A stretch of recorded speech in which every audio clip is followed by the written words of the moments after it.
Tracy, I'm really glad that Paul brought up Israel because I've read the chapter in her book on Israel, and let me tell you, there is a doozy in there. A doozy?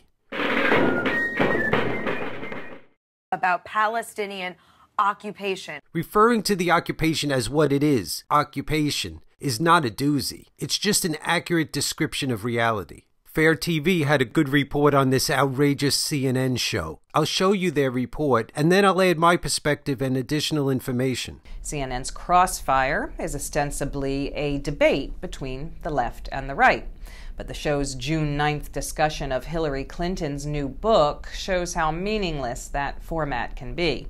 The host from the right, Cupp, singled out Clinton's account of her first trip to Israel, which made reference to life under occupation for Palestinians. She writes of her first visit to Israel, "I got my first glimpse of life under occupation for Palestinians, who were denied the dignity and self-determination that Americans take for granted." Now, I'm sure I don't have to remind anyone at this table that Chris Christie had to apologize for using similar language about Palestinian occupation. Is Hillary Clinton going to apologize to Israel for using that same language? There's an obvious problem with demanding such an apology, of course, which is that the West Bank is under Israeli occupation. Too bad CNN's leftists couldn't just say so. Tracy Seffel of the Ready for Hillary PAC seemed to just want to change the subject, and we got this from the host from the left, Paul Begala.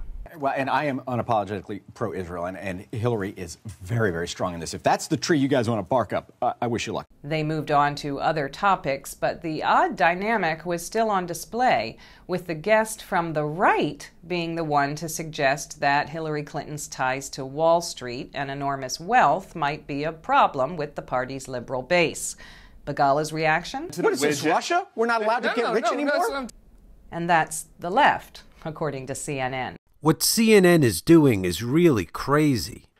Hillary Clinton is going to stand by the words in her book. She is not going to apologize for something she need not apologize for. And once that book is out, the Palestinian territories are occupied, then she will be making that point, as she herself should. So then you think that she believes that the Palestinian territories are occupied. She's not going to apologize for that, and she asserted that on purpose. I'm sure. I want you to understand how bizarre it is for this CNN host to behave like this. How outrageous it is for CNN hosts and writers to act like using the word occupation is some sort of gaffe or inflammatory language. In fact, the occupation is such a well-known fact that even U.S. presidents have referred to it matter-of-factly. The Palestinian people deserve an end to occupation and the daily indignities that come with it. Palestinians deserve to move and travel freely and to feel secure in their communities. Israel must take tangible steps now to ease the suffering of Palestinians and to show respect for their dignity. And as progress is made toward peace, Israel must stop settlement activity in the occupied territories. Does she owe Israel an apology for using the same language that Chris Christie used and then had to apologize to pro-Israel voters and pro-Israel groups? Chris Christie was appeasing an extremist denier. He didn't have to apologize. He was just kissing up to an extremist Zionist in order to get money from him.